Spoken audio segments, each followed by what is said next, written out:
G'day guys, welcome to another episode.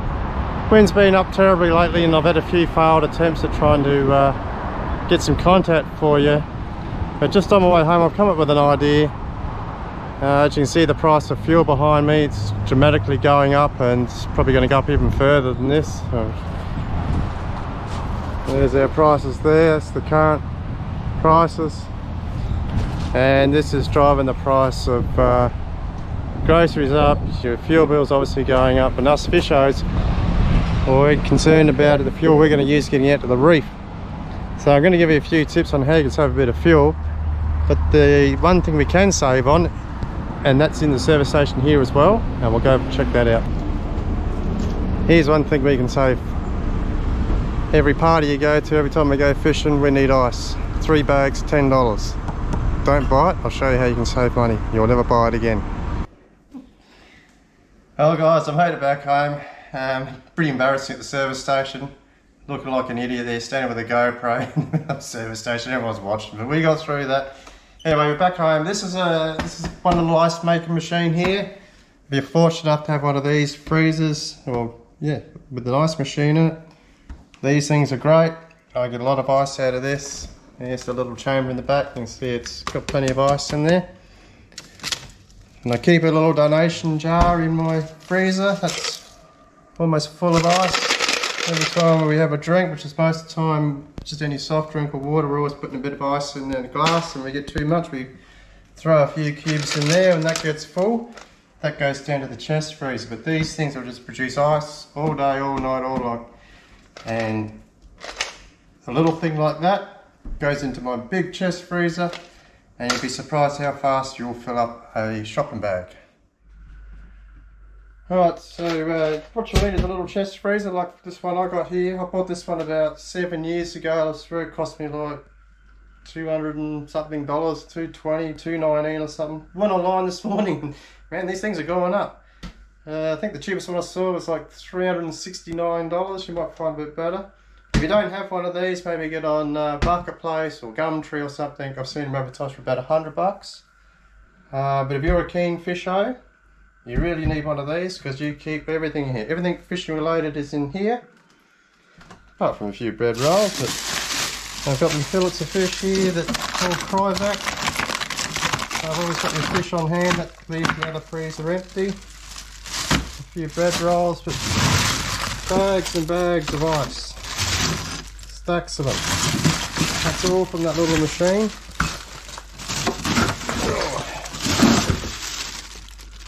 So this goes into my esky, one in my drink esky.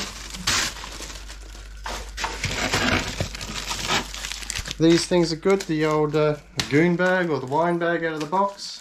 And I'll show you how to fill one of those up. Fill them up, they're great. They'll go as long as until you puncture the bag and they're no good. Dog's bones, can't fish with those. It just keeps going on, and I've got big blocks of ice down in there. I don't know if you can see that, but they're all big chunks of ice. And I'll show you how to make those big chunks. So here's that donation box. Straight in there. And I keep all those little chunks for my little esky for the drinks. So if I'm going to a party or I'm going fishing, just drinks only. No, back to the kitchen, little donation box. Back in the freezer, ready to go again. Right, with your big chest freezer, this is how I do the ice. Keep your old ice cream containers, any kind of containers. I just simply fill them up with water. Not all the way to the top, because the water will expand when it goes into ice. Very slow filling up. So it's as easy as that. Crack your lid on. That'll go down to the chest freezer.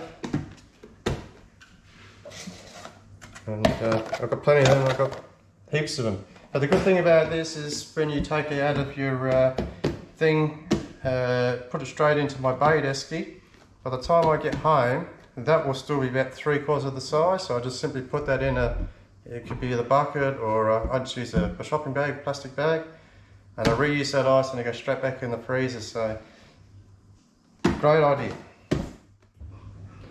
Okay, you've all seen these. I showed you one earlier, just out of the wine cask. It's just a matter of finding the little opening just there. So it takes a little time to fill up, as you can see that there. So it's just a matter of undoing the valve there. And you just got to drill all the water in. Like, it's going to take a good 5 or so minutes, but you will get water in there. And you can see there's already water going in there. Fill that up, not quite all the way, because remember water expands when it's frozen. Chuck that in your freezer. These bags are good. Okay, we filled that up. Get it pretty full at 3/4. Remember that ice expands. If you want, and just open the valve and you just bleed that last bit of air out. It's good to go. So now that I've done that, let's put that in the freezer. So there's the 2 more donations to me things, so I'll just stick that one up in there, all the dog bones. Another one here,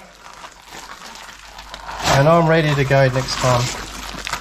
Put that in so it's reasonably flat. I've got ice, bait, everything in there. If you're a keen fisho, this is a must. You must have one of these. I've got everything fish related in there. I'll get a few foreign things in there as well, but that's ready to go. So if the weather's good and you don't have to worry about going to the servo, getting ice, or you're going to a party, filling up the esky, you've got it. There's $10 saved, or 3 bags, or some places, 1 bag of ice is $5. You're going to have it on hand all the time. It's a great cost saving idea. A little bit of an outlay to get one of these, but as I said, get on Marketplace, might pick up one for $100. Brand new, $3.69. I bought this quite a while ago, it was like $220 or something. But hope this helps. Definitely a good investment. When you think $10 every time you're going out somewhere, you're saving on ice. Well, it's not going to take too long for this to pay itself off. And fishing's expensive enough as it is, especially when you're a boat owner. Fuel's going up dramatically, so getting out of the reef suddenly costs 20 or 30% more fuel. So any way you can save some money is great there. And also when you're out in the reef, the fish you catch that you're not necessarily going to eat, providing it's legal, keep him, take the fillets off him, whack him in your freezer, you're good to go next time. So if you're doing a quick trip out and you're ready to go, your boat's fueled up, you don't have to worry about going down the service station, getting ice, getting fuel, getting your bait. It's all here, boat's full, be ready to go. Alright, tips for saving fuel, it's all pretty straightforward, you guys already know this. Same applies to your car or your boat. When you're taking off from a standing start and you're getting up to speed, that's where you're going to use most of your fuel. Once you're up to speed, you'll be okay. So it's just a matter of a little bit less accelerator, and you'll find, I find with this boat, it seems to take off a bit slow, but it does slowly creeps up and then suddenly it gets up to speed.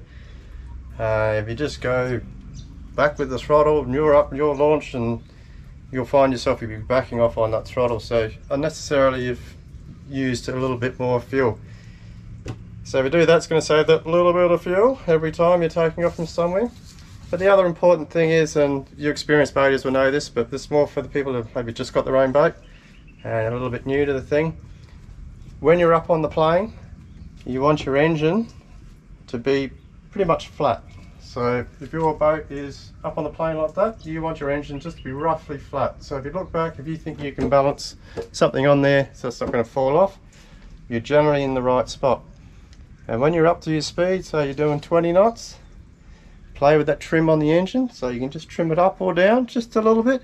Listen to what the engine's telling you, because it might just suddenly just pick up a few revs and you'll go a little bit faster, and you know you've just got that engine in the perfect spot. Go down, if you go down too far, you'll feel it's like the engine's starting to bog down a little bit. So just play with it. It could be just the minutest little difference, but that will save you fuel. And if you're getting that boat on the correct plane angle, it's going to be less friction on the water, so your boat is going to be sitting perfectly, and this is going to save fuel. The more drag you have on the boat with the water, the more fuel you're going to use. So if you're just putting your engine all the way down, it's not right. So key thing is, if the engine looks reasonably flat, you know you're in the ballpark, and then just fine tune it with that trim. Trim it up, trim it down. Look at your sounder for what speed you're doing, see if it goes up or goes down. Listen to that engine, you'll hear the sweet spot. It'll just pick up in revs a little bit, and it'll just sound sweeter, and you'll go a little bit faster.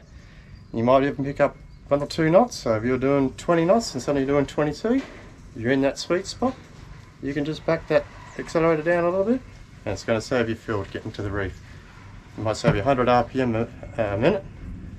Times that up over an hour, it's a lot of fuel you will save. It saves you 5 or 10 litres of fuel a trip. Well, there's another $20 in saving. And the same applies to your car. Just take up a little bit gentle from the lights. Just cruise up to 60. That's going to save you fuel. Read the traffic ahead when you're going to pull up. If there's a red light, get off that accelerator a little bit earlier. Just coast up to the lights. That's going to save you fuel as well.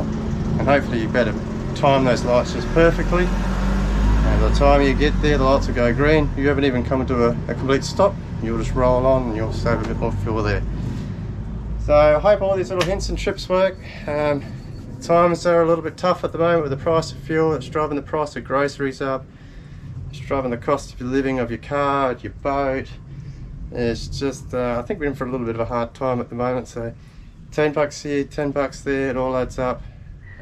Okay, I hope this all helps. I know it's pretty obvious stuff what I've been saying, but it's got to be said, I suppose.